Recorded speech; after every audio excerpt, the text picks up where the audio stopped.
Bismillahirrahmanirrahim. Alhamdulillahirabbil alamin. Wassalatu wassalam ala asyrafil anbiya wal mursalin Sayyidina wa habibina Muhammadin wa ala alihi wa sahbihi ajmain. Mengenai kedudukan tawakal atau makam tawakal, maka ketahuilah bahwa tawakal merupakan kata yang berlaku dalam 3 macam kedudukan. 1. Kedudukan pembagian rezeki. Kita bertawakal kepada Allah,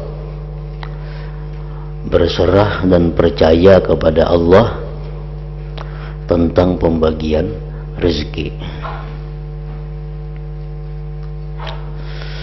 yaitu percaya penuh kepada Allah, karena Allah tidak bakal meluputkan rezeki yang dibagikan kepada engkau.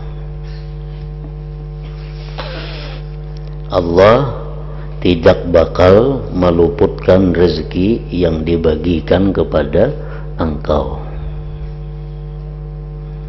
sesuai dengan ketentuan yang telah ditentukannya pada masa azali, pada masa dahulu. Sudah ditentukan bahwa kita pada hari Jumat tanggal 18 Maret 2011 akan dapat rezeki 10 juta rupiah. Nah, itu sudah ditentukan. Nah, kita wajib percaya kepada Allah bahwa apa yang sudah ditentukan itu kada akan bakal selisih, kada akan bakal luput, sebab keputusan Allah tidak bakal berubah. Jadi apa yang kita dapat pada hari ini itu merupakan bagian yang dibagikan Allah untuk kita. Memang demikian. Dapat hari ini cuma 10.000, memang dalam masa azalinya takdirnya demikian. Kita hari ini hanya dapat 10.000. Sebab keputusan Allah tidak bakal berubah. Tawakal dalam masalah pembagian rezeki ini hukumnya adalah wajib. Tawakal dalam masalah pembagian rezeki ini wajib. Kita percaya penuh kepada Allah bahwa apa yang dibagikan untuk kita pasti sampai kepada kita. Jadi kada perlu kita menyalahkan orang lain, kada perlu menyalahkan diri sendiri andai kata kada dapat rezeki. Jangannya ikam kada datang, aku dapat rezeki hari ini, tapi karena ikam datang lalu aku parai, nah itu kada boleh. Itu kada boleh sama sekali. Itu ngarannya adalah i'tirat Allah, memprotes kepada Tuhan. Itu sangat dicela di dalam tauhid. Gara-gara ikam ini bang habis parai hari ini aku. Nah, gara-gara ikam habis udah dapat napa-napa. Nah, itu kalau sampai ke dalam hati kita demikian, itu bisa mengganggu iman, merusak akidah. Kalau sampai ke hati-hati demikian, gara-gara ikam ini habis awal jadi napa-napa. Nah, sampai ke hati nangka itu merusak keimanan kita, tauhid kita jadi rusak. Padahal memang kada ada bagian kita juga hari itu. Datang kainya kada kah tetap kita kada dapat juga hari itu, karena memang kada ada bagiannya. Jadi bukan gara-gara inya ada, memang kada ada jatahnya hari itu untuk kita. Sebab andai kata ada jatah untuk kita pada hari itu, siapa kan yang datang? Tetap jatah itu akan kita dapatkan, sebab itu keputusan Allah kada berubah. Tawakal dalam masalah pembagian rezeki ini wajib hukumnya. Jadi kada perlu terburu-buru, kada perlu berpikir-pikir banyak, kada perlu bermacam-macam cara untuk mendapatkan rezeki itu. Berusaha sekadar usaha yang dibenarkan Allah, selebihnya kita serahkan kepercayaan penuh kepada Allah bahwa kalau memang itu ada bagian kita hari ini, pasti akan kita dapatkan. Tawakal dalam masalah pembagian rezeki ini wajib berdasarkan dalil sama Al-Quran dan hadis Nabi.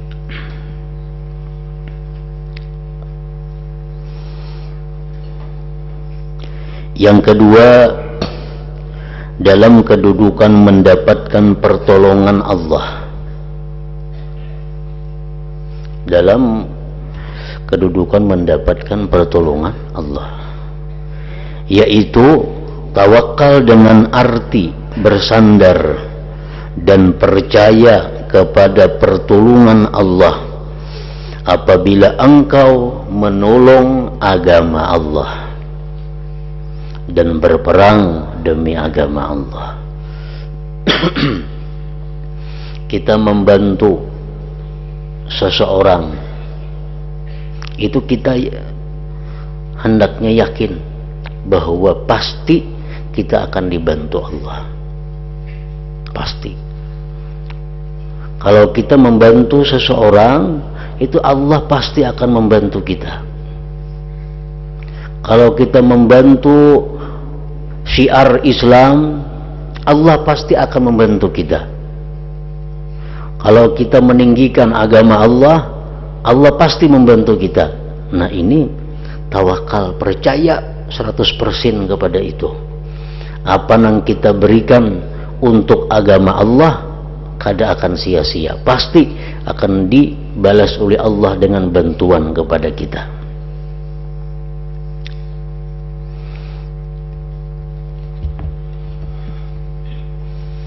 Allah Ta'ala berfirman, fa idza azamta fatawakkal 'ala Allah.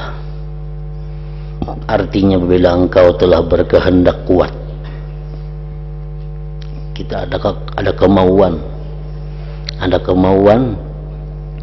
yang kuat untuk melakukan sesuatu ibadah, untuk melakukan sesuatu ketaatan, untuk melakukan sesuatu bantuan untuk agama Allah, maka tawakallah kepada Allah, percayalah kepada Allah, berserahlah kepada Allah. Orang yang menuntut ilmu itu termasuk orang yang menolong agama Allah. Orang yang menuntut ilmu termasuk orang yang menolong agama Allah. Kita yakin, kita percaya bahwa kita pasti ditolong oleh Allah. Asalkan dalam hal menuntut ilmu itu kita bujur-bujur demi agama Allah. Asalkan dalam menuntut ilmu itu kita bujur-bujur ikhlas. Karena mau kada ada ilmu, Islam akan hilang. Ilmu kada ada, otomatis Islam kada ada. Nah, jadi kita menuntut ilmu ini adalah menolong Islam. Bila menolong Islam, Allah sudah menyatakan dengan tegas, ditolong, dibantu, dicukupi. Itu sudah Allah yang berjanji dalam beberapa ayat Al-Quran. Nah, kita mestinya percaya dengan itu.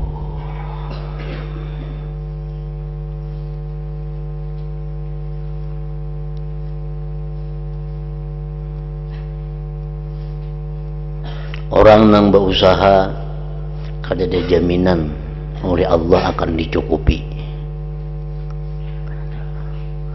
Orang yang jadi pegawai kada ada jaminan dari Allah dicukupi. Tetapi kalau orang menuntut ilmu, nah itu jaminan dari Allah akan dicukupi kehidupannya. Allah yang menjanjikan demikian. Tinggal kitanya aja lagi ikhlas kada ikhlasnya dalam menuntut ilmu itu. Ikhlas bujur kadanya niat kita dalam menuntut ilmu. Asalkan kita bujur-bujur niat menuntut ilmu itu karena Allah, Allah pasti sudah akan menolong, memperhatikan, mencukupi apa yang kita butuhkan.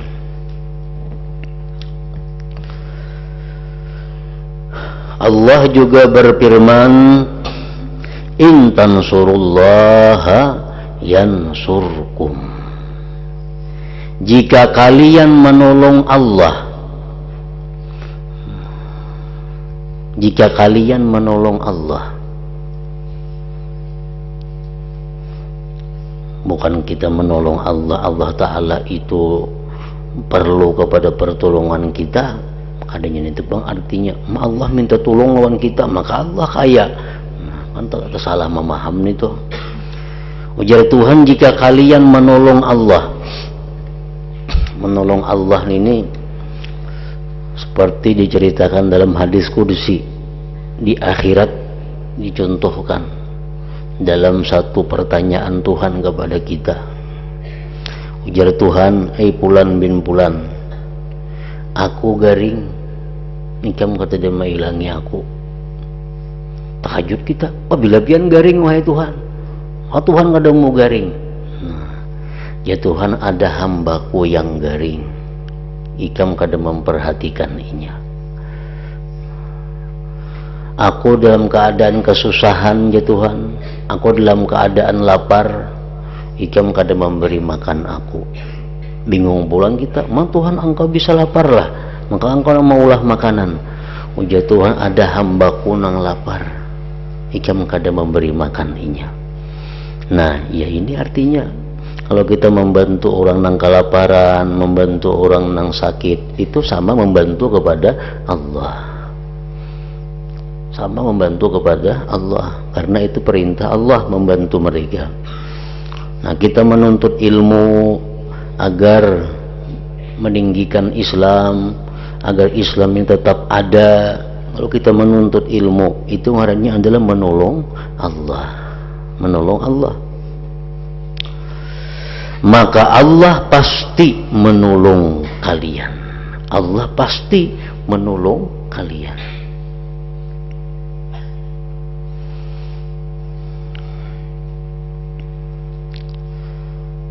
Dan Allah berfirman pulang, wa kana haqqan alaina nasrul mu'minin. Artinya, dan sudah semestinya aku Allah menolong orang-orang beriman. Asal kita beriman aja ditolong Tuhan, apalagi ditambah kita pulang menolong agama Allah, makin dapat pertolongan lagi. Makin banyak agama Allah nang kita tolong, makin banyak pertolongan Allah nang kita terima.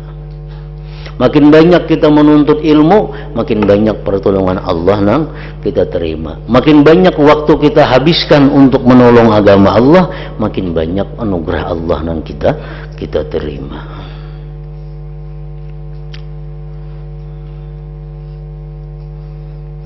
Jangankan kita menuntut ilmu, jangan kita menolong orang, kita beriman saja sudah pasti ditolong Allah.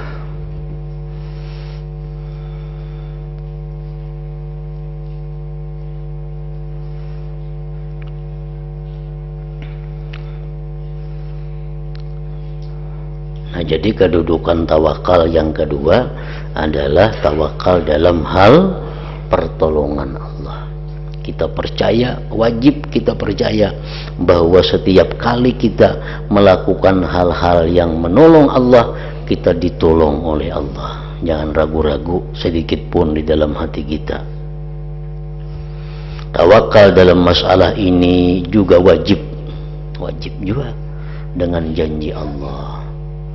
Jangan ada sekali-kali kita anggapan mun ikam taur mengaji hagawian bisukan ka anu guru anu kamarian ka anu guru anu tengah anu bila ikam bercari belikan lagi beri makan nih anak bini. Nah ini orang kada bertawakal, kada percaya lawan Tuhan ngarannya. Ini sudah kada beriman lagi orangnya.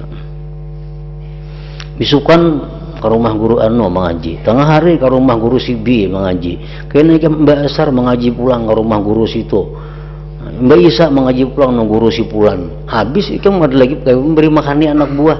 Nah kalau kita anggapan macam itu, kada sama sekali iman kita kepada Allah. Pada Allah sudah jelas, bila kita menolong agama Allah, Allah mencukupi kehidupan kita. Allah mencukupi kehidupan kita. Tinggal kita ya lagi membujurakan niat tuh bagus-bagus menuntut ilmu itu, kada bakal sia-sia bang. Kayak salah seorang sahabat ini berdoa ading, nang saikung tahu becari, nang saikung tahu mengaji. Kada tahu digawe, datang ke rumah makan turun, datang ke rumah makan turun mengaji lawan Rasulullah nih. Nang sahabat nang kakak maka kabun, beternak macam-macam. Rupanya sakada tahan nang kakak nih datang kepada Nabi.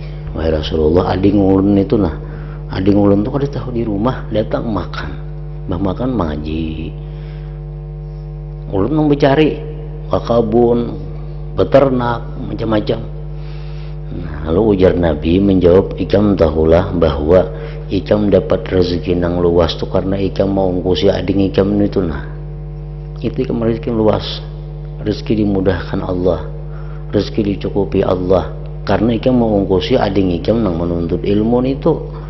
Jangan ikam kada mau ngkusin itu, amun tentu nang kaya ini rezeki ikam.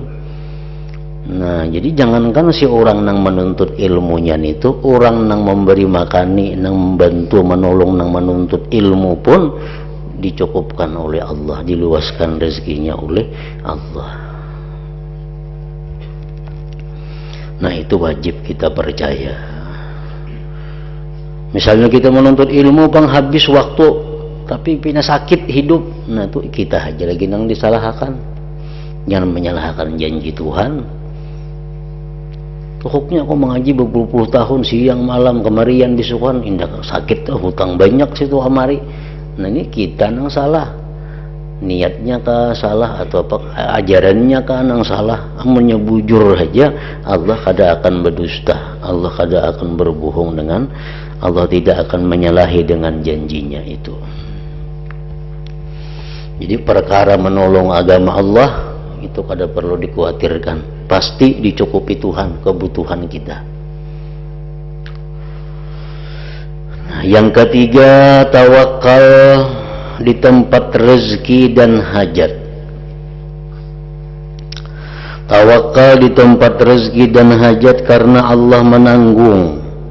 Allah menanggung apa yang dapat menegakkan diri engkau untuk berkhidmat kepada Allah dan bisa beribadah kepadanya. Itu ditanggung oleh Allah, dijamin oleh Allah. Kita umpamanya di dalam masa dahulu, masa arwah, masa azali, seperti yang diceritakan oleh Al-Habib Abdullah Al-Haddad, bahwa kita ini ada beberapa masa yang kita lalui. Satu, kita ini sudah ada di masa azali atau disebut alamul dzar atau alamul arwah.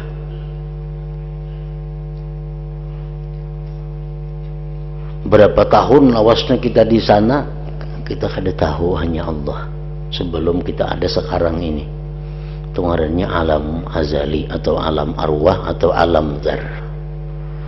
Bila di situ kita tak kumpul, di dunia ini tak kumpul juga. Bila di sana kita patuh, dalam dunia ini kita patuh juga.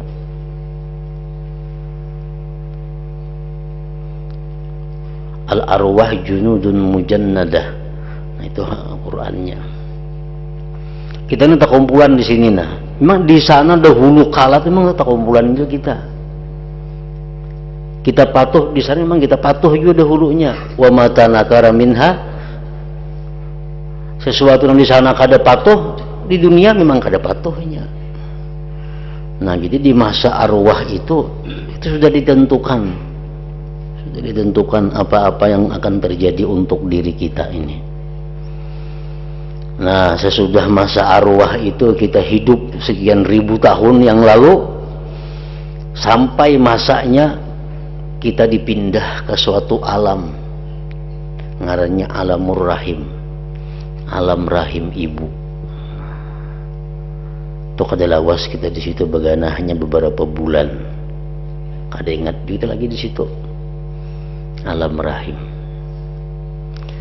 Di alam rahim ini kita berpindah lagi pulang ke alam dunia atau alam syahadah ngarannya. Nah, ya sekarang nih. Nah, di alam ini kita pun diberi waktu oleh Tuhan kada sama. Si Fulan bin Fulan diberi waktu hidup dalam dunia ini 60 tahun. Si ini 63 tahun, nang ini cuma 40 tahun, nang ini cuma 2 tahun. Keluar ke alam dunia nih. Nah, jadi begitu Allah menentukan bahwa kita ini hidup di alam dunia ini 60 tahun, rezeki kita pasti cukup untuk 60 tahun. Artinya kita kada mungkin mati kehabisan makanan sebelum umur 60 tahun itu. Kada mau mati. Kada mau mati. Selama masih ada lagi rezeki kita, kada mau mati kita. Ada sih diceritakan seseorang yang sakit keras, didatangi oleh seorang wali. Lalu seorang wali ini minta lihatkan kepada Allah orang ini rezekinya apa ada atau masih banyak. Diberitahukan orang ini masih banyak rezekinya. Oh, ternyata orang ini masih panjang umur, kada mati garing itunya, karena rezekinya masih banyak. Jadi habisnya umur kita itu bertepatan dengan habisnya rezeki kita. Rezeki kita habis. Nah, jadi Allah memberikan kita umur misal 60 tahun hidup di alam dunia ini, 60 itu dicukupi Tuhan rezekinya. Rezeki yang kayak apa yang dicukupi Tuhan? Rezeki sekadar inya kawa bangun untuk ibadah kepada Allah. Itu yang dijamin oleh Tuhan. Rezeki itu yang dijamin oleh Tuhan, yang dipastikan oleh Tuhan bahwa sampai inya umur 60 tahun itu dia akan bisa diberi rezeki, akan selalu dapat rezeki untuk bisa bangun beribadah kepada Allah. Allah menanggung apa yang dapat menegakkan diri engkau untuk berkhidmat kepada Allah dan bisa beribadah kepadanya.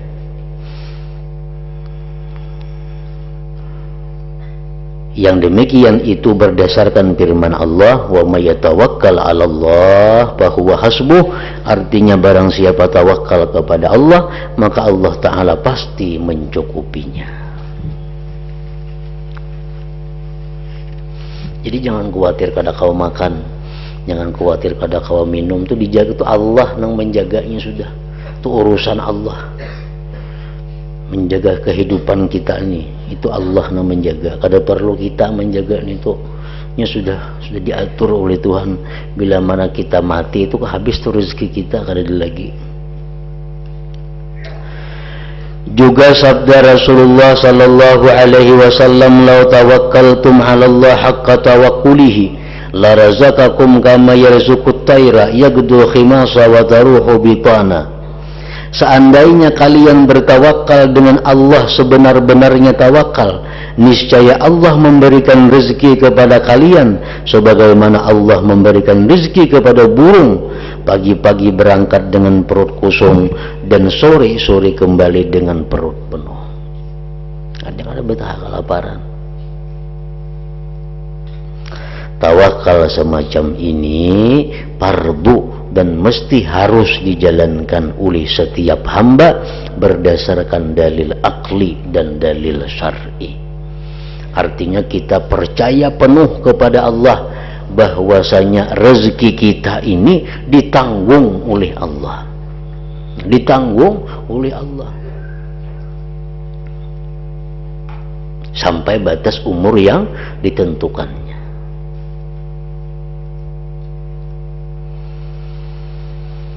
Keteranganku inilah yang lebih masyhur dan lebih kuat, yaitu tawakal dalam persoalan rezeki, dan ini pula lah yang dimaksud dari pasal ini. Jadi kedudukan tawakal itu rezeki yang dijamin dan ditanggung oleh Allah Ta'ala menurut apa yang dikatakan oleh para ulama, oleh para ulama Allah, oleh para ulama Allah Ta'ala.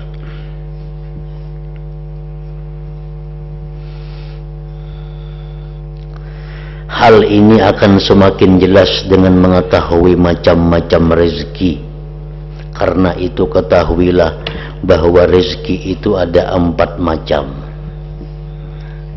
Satu ngarannya rezeki madmun. Yang kedua rezeki maksum. Yang ketiga rezeki mamluk. Yang keempat rezeki mau'ud. Rezeki madmun yaitu rezeki yang dipergunakan untuk penguat dan apa yang menyebabkan tubuh bisa tegak tanpa sebab-sebab lain. Tanggungan Allah adalah untuk rezeki semacam ini. Orang wajib tawakal menghadapi rezeki madmun ini berdasarkan dalil akal dan dalil syara. Kita kada perlu memikirkan tentang makan kita. Apa isok kita makan nih bisa mati nggak ada makan, jangan memikirkan itu, kada boleh, itu urusan Allah, itu urusan Allah. Jadi tawakal ini, tawakal terhadap rezeki yang namanya madmun, itu rezeki yang ditanggung Allah untuk menyambung, meneruskan kehidupan kita sampai kepada umur yang dibatasi Allah. Itu jangan dipikirkan. Kita misal diberi Tuhan umur 40 tahun, nah hidup kita sampai 40 tahun itu jangan dipikirkan, kita pasti hidup. Kayak pakai makan di situ, kayak pakai jangan dipikirkan itu. Selama kita masih ada umur pasti sampai kepada kita.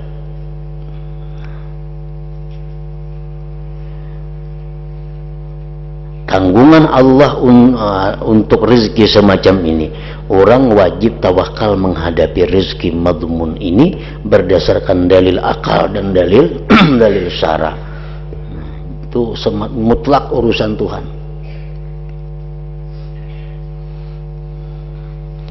Karena Allah bisa saja menyampaikan kita kepada umur yang ditentukan, 60 tahun misalnya umur kita.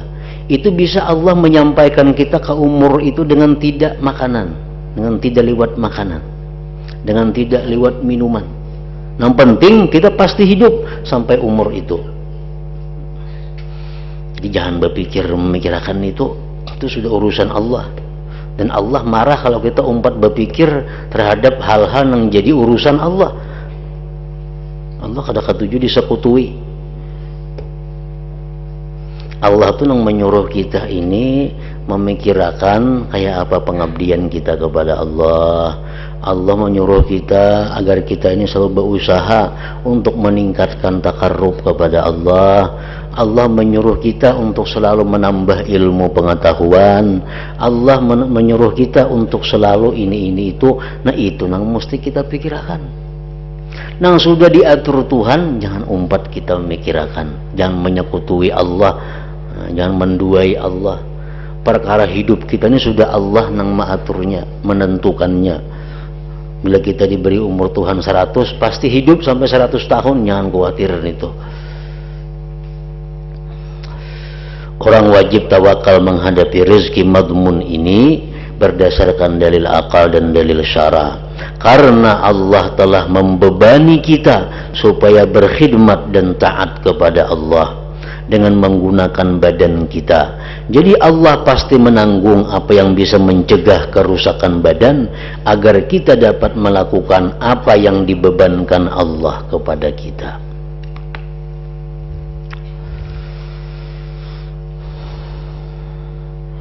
Sebagian ulama mazhab kiramiyah atau Karramiyah yang juga mengatakan. Nah, ini mazhab Karramiyah. Mazhab Karramiyah ini atau Kiramiyah ini mazhab di luar ahlu sunnah. Ini Imam Ghazali membuat ini hanya sekadar perbandingan bahwa orang Karramiyah aja macam itu, apalagi musuhnya kita. Sebagian ulama mazhab Karramiyah berkata dengan perkataan yang bagus menurut asalnya. Ujar bubuhannya, menanggung rezeki para hamba itu wajib bagi Allah. Pada kebijaksanaan Allah Ta'ala. Orang Karramiyah ini berpendapat bahwa Allah itu ujarnya wajib menanggung rezeki hamba. Kalau kita dari ahlu sunnah kada wajib itu. Tuhan tuh kada wajib bang. Cuma Tuhan menjanjikan ini dan Allah Ta'ala itu kada akan menyalahi janji. Itu kita ahlu sunnah kayak itu. Ada inya kada. Ujar bubuhannya ini Tuhan itu wajib menanggung rezeki karena 3 hal ujarnya. 1, alasannya Allah Ta'ala itu sayyid, majikan tuan, sedangkan kita semua adalah budak. Majikan tentu mencukupi makanan budak, seperti halnya budak wajib melayani majikannya. Ngajar bubuhannya ini kita ini budaknya, kita wajib melayaninya, berarti wajib juga menghidupi mencukupi kita. Yang kedua, ujarnya Allah Ta'ala menciptakan para hamba, sedangkan para hamba membutuhkan rezeki, dan Allah tidak menjadikan jalan bagi mereka untuk mencari rezeki karena para hamba tidak mengetahui apa rezeki mereka, di mana tempatnya dan kapan datangnya, agar mereka mencari rezeki itu sendiri di tempatnya dan dalam waktunya, agar mereka datang kepada rezeki itu. Jadi Allah Ta'ala pasti mencukupi para hambanya dalam masalah rezeki, dan Allah tentu mendatangkan para hamba itu kepada rezeki mereka. Ujar bubuhan Karramiyah, nah hamba Allah ini kada tahu rezekinya apa, kada tahu inya datangnya rezeki itu dari usaha nang mana. Nah jadi Allah Ta'ala itu ujarnya wajib mengaturakan mendatangkan rezeki dari usaha ini dari usaha itu sehingga sampai rezeki kepada si hamba itu. Yang ketiga, ujar mereka, Allah Ta'ala itu membebani para hamba supaya berkhidmat, sedangkan orang yang mencari rezeki adalah orang yang sibuk meninggalkan khidmat. Jadi Allah Ta'ala pasti mencukupi ungkus-ungkus hidup supaya para hamba tekun berkhidmat kepada Allah. Nah, ini ujar Imam Ghazali adalah ucapan orang yang tidak mengerti rahasia ketuhanan Allah. Orang yang berkata bahwa Allah Ta'ala itu wajib memberikan rezeki adalah orang yang bodoh artinya. Allah itu kada wajib menciptakan kita, Allah kada wajib memberi rezeki kepada kita. Itu semuaan adalah anugerah saja, pemberian daripada Allah, bukan satu kewajiban dari Allah. Itu golongan mazhab kita ahlu sunnah nang macam itu. Orang nang ahli ibadah gin dimasukkan Tuhan dalam neraka mati boleh-boleh aja, kada wajib Tuhan memasukkan mereka ke dalam surga. Orang nang hidupnya maksiat mengulo dibuat Tuhan ke surga boleh aja juga, karena itu semuaan kada wajib bagi Allah. Itu kada wajib bagi Allah. Yang kita pahami dan kita yakini bahwa Allah itu menjanjikan kepada kita ini, dan kita wajib percaya bahwa Allah itu kadang menyalahi janji. Nah, ingat situ aja pun kita. Allah mengatakan bila engkau taat kepada Allah, bila engkau beribadah kepada Allah, dimasukkan oleh Allah ke surga. Nah, kita percaya itu. Masalah Tuhan memasukkan ke surga itu apa hukumnya? Itu kada wajib, boleh-boleh aja. Nah, itu ahlu sunnah wal jamaah. kita hidup beribadah kepada Allah, mengabdi kepada Allah, membantu menolong agama Allah, itu pasti ditolong oleh Allah. Pasti ditolong oleh Allah. Kita percaya karena Allah kadang menyalahi janjinya. Apa hukumnya Allah menolong kita? Harus saja, kada wajib. Nah, kada wajib. Kalau bubuhan karamiyah tadi mengatakan wajib. Nah, itu lain di luar daripada ahlus sunnah.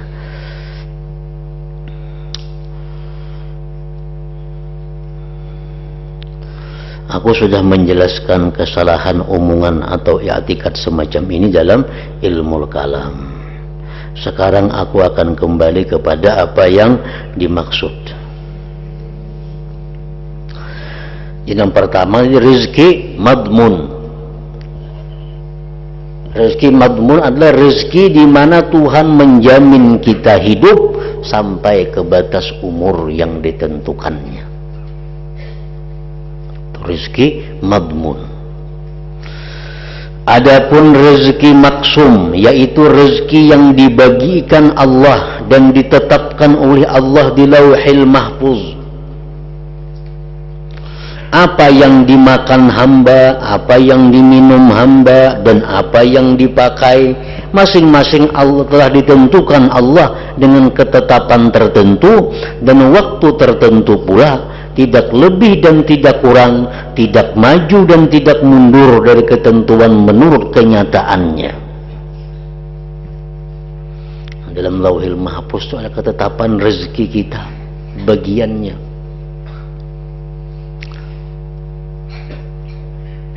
Rezeki si bulan sekian, tapi yang dimakannya, dinikmatinya cuma sekian. Yang lainnya kada sempat dinikmati, matinya. Yang ini akan disampaikan kepada inya tanggal sekian, jam sekian. Yang ini akan disampaikan kepadanya hari anu, jam seanu. Rezeki yang ini akan disampaikan kepadanya hari anu. Itu sudah dibagi oleh Tuhan sedemikian rupa dalam Lauhil Mahfuz, tercatat. Dan itu kada bisa kurang, kada bisa lebih, kada bisa maju, kada bisa mundur, kada kawa diurus. Ujar Tuhan, si Fulan bin Fulan pada hari Ahad akan dapat rezeki 10 juta. Datang ke tangannya itu duit jam seanu lewat seanu, hari Ahad. Kita hendak supaya hari ini dapat berdahulu 2 hari, kada kau diurus nih tuh. Seharianan kita berdua kada kabul, kada berubah. Itu orangnya rezeki yang sudah maksum. Sebagaimana disabdakan oleh Rasulullah sallallahu alaihi wasallam, ar-rizqu maqsumun mafrugun minhu laisa taqwa taqiyyin bizaidih wala fujuru fajirin binaqisih. Artinya rezeki itu telah dibagi, lagi pula telah dibereskan. Ketakwaan orang yang takwa tidak bisa menambahi rezekinya, dan kedurhakaan orang yang durhaka tidaklah mengurangi rezekinya. Rezeki yang dibagikan Tuhan kepada kita hari esok sekian, jam sekian, sekian jumlahnya. Kita takwakah, kita kadakah, kita berbuat maksiat itu kada ada hubungannya, kada mempengaruhi. Pokoknya nang itu pasti sampai kepada kita. Nah, pasti sampai kepada kita. Karena ada jawaban rezeki itu bila kita beramalan ini ditambah Tuhan, itu ada. Tapi lain rezeki maksum ngarannya. Kalau rezeki nang maksum ini, apa yang telah dijatahkan Tuhan, dibagikan Tuhan pada hari anu, jam anu, itu sudah kada kawa dirubah lagi. Ujar Nabi kita, rezeki itu telah dibagi, lagi pula telah dibereskan. Ketakwaan orang yang takwa tidak bisa menambahi rezekinya, dan kedurhakaan orang yang durhaka tidaklah mengurangi rezekinya. Yang ketiga, rezeki mamluk. Adapun rezeki mamluk, yaitu rezeki yang dimiliki oleh setiap hamba, yakni harta di dunia yang dimiliki menurut apa yang ditentukan Allah dan dibagikan Allah untuk dimiliki oleh hamba. Rezeki nang maksum tadi, kita dapat rezeki jatah hari ini dari Allah 3 juta. Itu kada kurang, kada lebih daripada itu. apapun gawin kita kada kurang kada lebih pada 3 juta. Namun dari rezeki yang 3 juta itu kada tentu semua antu ngarannya rezeki mamluk. Bisa kan kita miliki cuma 100.000, lainnya cuntan orang bisa. Jadi setiap rezeki yang maksum yang datang kepada kita, yang dijatahkan Tuhan itu belum tentu bisa mamluk kita miliki. Nah, rezeki mamluk itu apa yang kita pakai saat ini, itulah rezeki kita. Apa yang kita suap ke muntung, itulah rezeki mamluk. Beres nang karung-karung di rumah, iwak nang dalam kulkas itu belum tentu mamluk, belum tentu kita miliki. Walaupun itu jatah-jatah kita, ini belum tentu kita bisa menikmatinya. Nah, yaitu rezeki yang dimiliki oleh setiap hamba, yakni harta di dunia yang dimiliki menurut apa yang ditentukan Allah dan dibagikan untuk dimiliki oleh hamba, itu adalah termasuk rezeki Allah Ta'ala. Allah Ta'ala berfirman, anfiku mimma razaqnakum, nafkahkanlah sebagian rezeki yang telah kami berikan kepada kalian. Artinya rezeki yang diberikan Allah sebagai milik kalian. Jadi apa nang rezeki maksum itu ditentukan dibagi oleh Allah, datang kepada kita, pasti datang. Kita ambil rezeki kita 3 juta. Karena inilah jatah kita hari ini 3 juta. Nah 3 juta ini mamluk lah, belum tentu rezeki mamluk. Nah, bila kita tukarakan duit 3 juta itu ke makanan, kita makan, nah itu rezeki mamluk ngarannya. Kita ambil nanti kita 1,5 juta umpamanya, kita wakapakan, itulah rezeki mamluk kita. Nah sisanya itu belum tentu mamluk. Bisa kita mati, kita anak ampunnya. Nah jadi itu macam-macam rezeki. Ada rezeki madmun, ada rezeki maksum, ada rezeki mamluk ngarannya. Nah kemudian yang keempat, rezeki mau'ud. Ini yang penting kita ketahui, rezeki mau'ud nih, rezeki yang dijanjikan Tuhan. Bila ikam ini kubari ini, bila ikam kada.